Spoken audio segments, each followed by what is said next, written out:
AfroTales Podcast is a part of the Connected Podcast Network. Ahoy, my friends. Welcome aboard the AfroTales Podcast. I'm your storyteller, Aman Mazinga. Join me as we explore the tales that grew from the people of indigenous and African descent in the Americas and the Caribbean. After, come and see me, chef, who will impart upon you a recipe for the story you have just heard. So with no further ado, let us set sail on this new age of exploration. Trickin Kings. There was once a king who had a deep well that gave him lots of fresh water. One day he began to notice that some of the water was gone, and the rest was all muddied up, and he couldn't tell who had done this to him. He knew he had to catch a thief because the weather was so dry that no one could get any water except from the king's well. So the king met a man made of tar and set it right by the mouth of the well. He put bread in one of the hands of the tar man and in the other a fish. When the thief comes, the king figured, he would have to have a chat with him. And when he finds the tar man won't talk, he will hit him. And so he said, and so it happened. Up came the thief about 11 o'clock that night, and when he came near the well, he was startled. He said, "Good evening to you, sir." But the tar man didn't respond. He said, "I'm just taking a walk around tonight, and I got thirsty, so I wanted to ask you for some water." The tar man wouldn't speak. The thief said, "I will have to find out who you are." He went right up to the face of the image, and he peered at it for a long time because it was so dark. "Oh, I see. You are a watchman. Master King put you here to frighten me away, but you are no good here." And he slapped him in the jaw, and his hand got stuck. He said, "Oh, hell, look, you gummy, let me go or you will." The tar man said nothing. He said, "I'll give you a slap if you won't let me go." And he slapped him, and now his two hands were stuck. He said, "What do you mean by this? You won't let me go? I'll throw you into the well if you won't let me go." He said, "Master King sent you here to hold me, and you're holding me? But I'm going to toss you into the well, then both of us will be down there. I'll tell you." And he tried to toss him, and his struggling to get away just stuck more and more until he was fastened on from head to toe. And who was the thief? Bruh Anansi. Now, the next morning the king said, I have caught the thief, and his meat and bones will make my bread today." And he took him by the shoulder, and he pulled him off the tar man, and he dragged him by the hair to the palace. He called his servant and said, "I caught the thief, who has been stealing my water for many weeks, but he won't steal from me anymore." Then he said, "Take him and hold him, and we'll chain him until we can think of a way we can kill him best." The servant asked what his sentence would be. So Master King said, "Maybe we will have to burn him." Bruh Anansi never said a word. The servant said, "I think the best death for him is to shoot him." Still, Bruh Anansi kept quiet. The king said, "The best way to take his life is to drown him." Then Bruh Anansi said, "Oh, Master King, you mean to pitch me in that blue sea? Master King better shoot me than to pitch me in that blue sea water." But the king said, "No, I wouldn't. I'll have to drown you." And he took a bit of rope and put it around Bruh Anansi's neck and tied a piece of iron to it and took him to the beach. Master King and his servant took him out in a boat about 3 miles out to sea and flung him overboard. And he went right to the bottom, sat down, loosened the iron from around his neck, and floated to the top, just like he knew he would. He was bobbing along even before the boat moved half a mile and called out, "Oh, Master King, you couldn't have done me a better favor than to fling me into the seawater. It's my home." He dove down again, feeling kind of happy, and he met up with a shark. "Oh, Bruh King Shark, you the very man I've been looking for 3 nights now and 3 days now." Bruh Shark asked why, and he said, "I want to get together to catch some small fish and go ashore and cook them up for a big feast this afternoon." Bruh Shark said, "You would invite me to the big feast?" "Yes, I would. Come on, let's go on and catch some and I'll show you." Well, they caught plenty and they went ashore. And Bruh Shark said to Bruh Anansi, "You must go ashore alone and leave me in the water, because I can't live out of the water for more than 2 minutes. You cook them up and just bring me my share." Bruh Anansi said, "Well, I have them all cooked up and then I'll bring you your share. You stay in the water and sing some sweet songs thinking about the feast while I get some kindling and get this fire going." After the fire was going, he put a big copper pot on it, one that holds 200 gallons of water, and he filled it with small fish. And when they were all boiled up and the water was steaming hot, he said, "Bruh Shark, come here in the sun for a while and show me how you stand on the tip of your tail and tell some jokes." Bruh Shark said, "I'll come, but only for half a minute, you know, because otherwise I'll die." And as Bruh Shark came up and stood on the tip of his tail, Bruh Anansi took out a bucket of steaming water and killed him. Bruh Shark had nothing more to say ever again. Bruh Anansi cut him up in 3 pieces and put him in the copper pot with all the little fishes and boiled it properly with peppers. After it was cooked, he took it off the fire. He knew he couldn't eat it all alone, but being so selfish, he was going to throw away what was left over. But just as he was beginning, up came Bruh Lion. Bruh Anansi said, "Ah, you are the man I wanted to see. I want you to help me eat some of this fish here. I have caught plenty and can't eat them all." He was afraid of Lion, but just smiled and said, "You just came in time." And they both sat down to eat. When Bruh Anansi ate about 6 pieces of fish, Lion had eaten just about all the rest.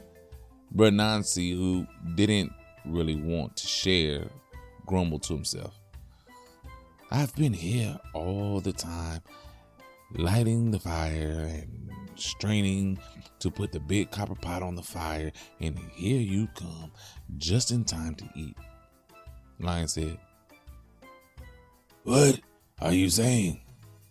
If you grumble anymore, I'm going to kill you and eat you too." you just look at what I'm doing and keep quiet.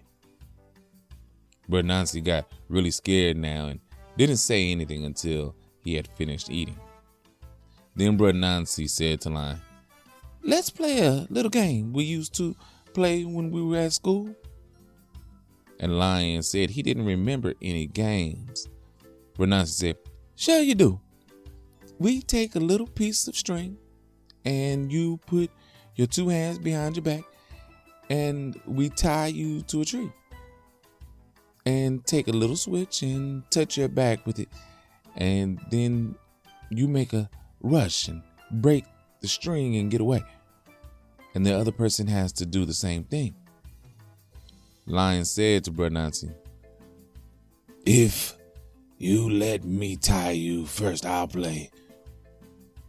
Bruh Anansi said that was all right. And they got a string and a switch. And Bruh Lion tied him. And then when Bruh Lion hit him with the switch, he made a plunge and got away. Bruh Anansi said, "Now let me tie you." And he pulled out a cord rope out of his pocket and tied Bruh Lion's hands behind his back.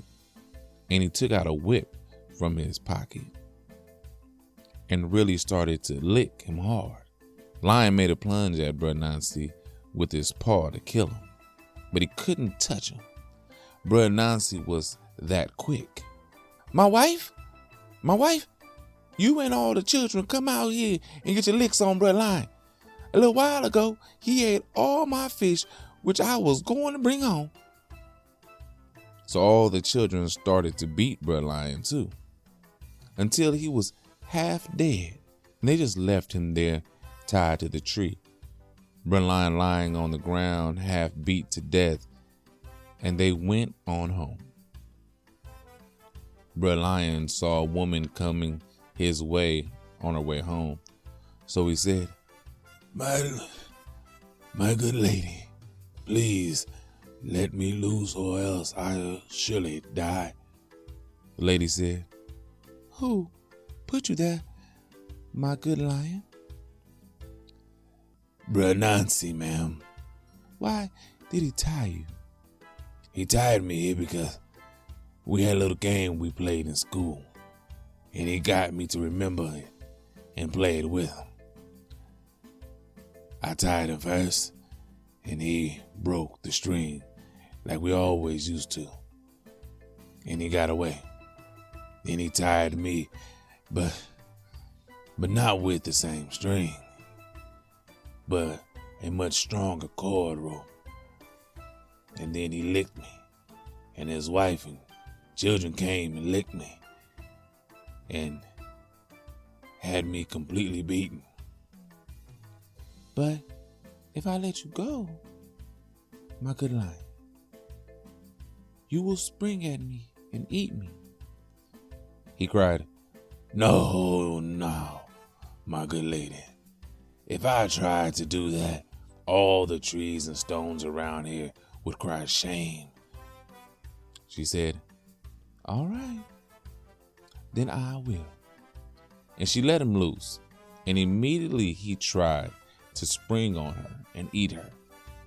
And all the trees and all the stones sang out, "Shame, lion, shame."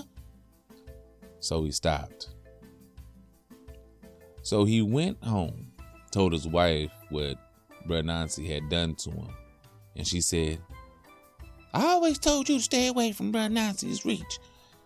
You are much stronger than he is, but you haven't got the tricks that he has. But we'll think of a way to get back at him." So she thought and thought. And finally she said, "We'll have a dance tonight. You know how much Bruh Anansi likes to dance. We'll figure out a way to fix him because he will come to the dance. He couldn't stand to stay away. I know, we'll get a revolver and shoot him." Well, Bruh Anansi heard about how everybody else had been invited to a dance, and he wanted to go. So he told his wife to wrap him in a white sheet, and he could go as a little baby, and she could carry him to the dance. And if anyone noticed that it is him, she should just throw him out of the window in the sheet. So said, so done. And the music struck up and they got right into dancing. And Lion noticed a mother with this baby and he said, I don't think a baby has bones that big. It must be Bruh Anansi pulling a trick. So he found out by pulling on the sheet, and Bruh Anansi told his wife to throw him out of the window. But his wife was so taken up in the dancing that she didn't hear him. So Nancy gave a little jig and started to run, Lion behind him. He ran until he saw a crab hole just beside a pepper tree. So he grabbed some peppers, jumped down into the hole. He put the peppers in his mouth and crushed them up. Lion came to the hole and started to dig. He dug until he could just about see Bruh Anansi. And then Bruh Anansi spat out the mouthful of peppers into the lion's eyes and made him blind. He rubbed both eyes out of his head with his paws. It hurt so much, and he died from the pain. And out came Bruh Anansi, chopped him up, and flung him on his shoulder and carried him home, piece by piece. To his wife, he said, my wife, I can walk out proudly forever, day or night, because I have killed the great king of the woods, and we have lion to eat tonight for dinner. So he got the pot on the fire and got some limes and made lion soup.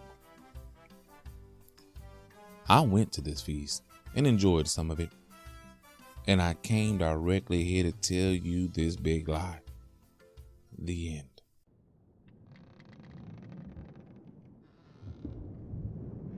Wow.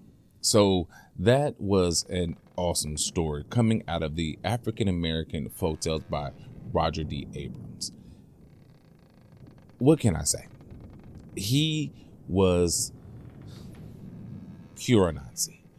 I mean, he did all the tricking that he does. He figured his way out of everything, as he always will. I apologize for the amount of cannibalism, I guess, because Anansi is a spider, but that would make him an arachnid. So is it cannibalism if he eats a shark and a lion, but he's also a god, a trickster god?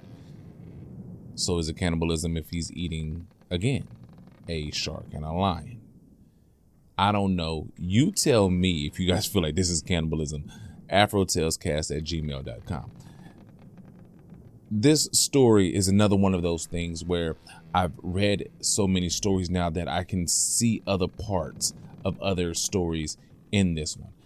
In particular, I have a list. Basically any Anansi tale, obviously, but also some Bruh Rabbit tales. So the biggest one, the very beginning, you get the king with the tar man, right?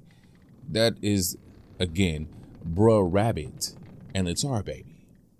Same situation, all the way up to how they want to be killed. Why Anansi wants to be thrown into the ocean, I don't know. Guess it just fits the story.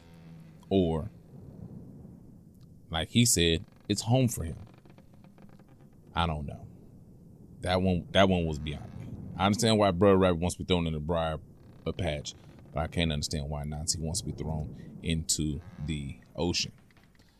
Other stories where Anansi's eating people, Anansi and the Guinea bird, Anansi plays dead.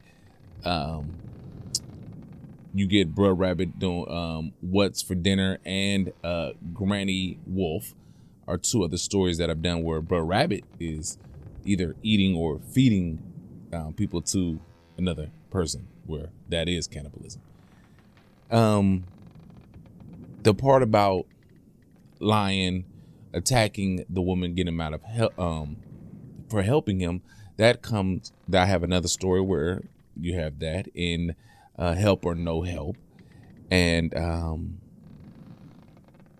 lastly, we have another story where Anansi literally tricks another lion called Anansi tricks Bruh Lion.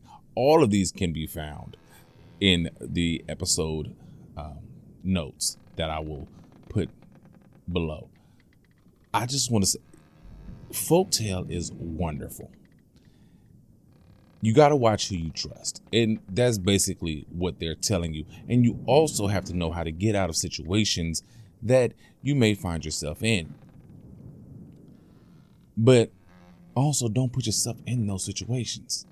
I say this all the time to friends and family. Do not put yourself in a situation that you have to then try to figure your way out of. Don't do that. Don't put yourself somewhere where you can get hurt, whether by you doing it to yourself or somebody else doing it to you. Now, some situations are impossible to know that this is going to be a bad situation for you.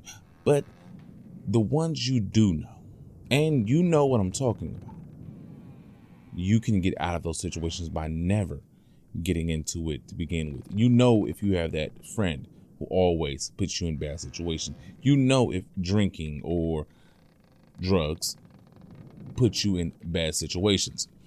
If so, don't do them. Don't do drugs, period, unless it's medically. Well, don't abuse drugs is what I should say. This is a touchy subject. Anyway, do what's right. That's all I can say about that. What else can I say about this story? Nothing. This story is just awesome. And I'm glad I got a chance to read it to you. I hope you liked it. And if this is your first time here, please go back and listen to other stories. You'll love them. Trust me, you will. And if you haven't tried any of the recipes, definitely try what Chef has coming up next. And until then, as always, have a blessed day.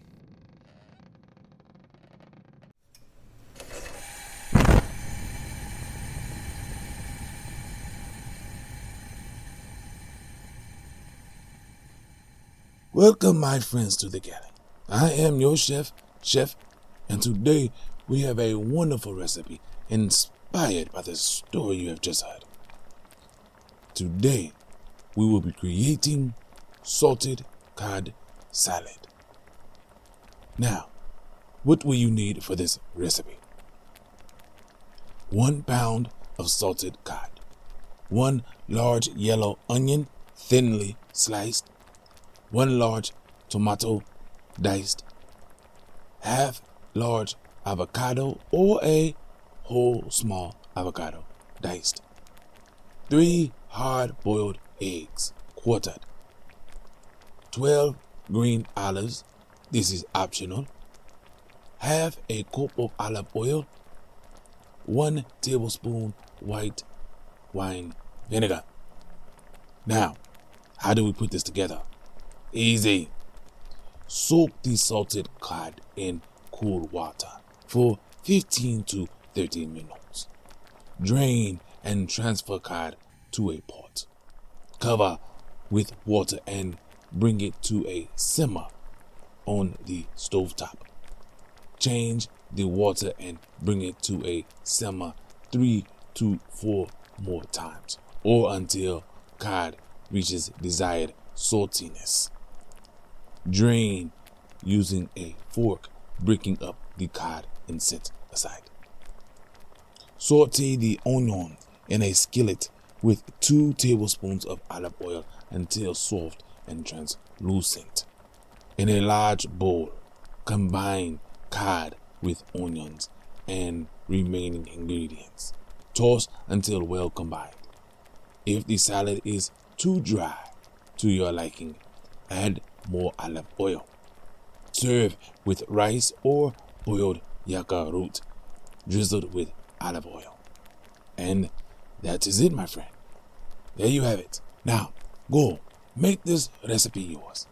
And until we have another wonderful recipe for you, remember how Anansi tricked all the kings. And until next time, my friends, as always, enjoy.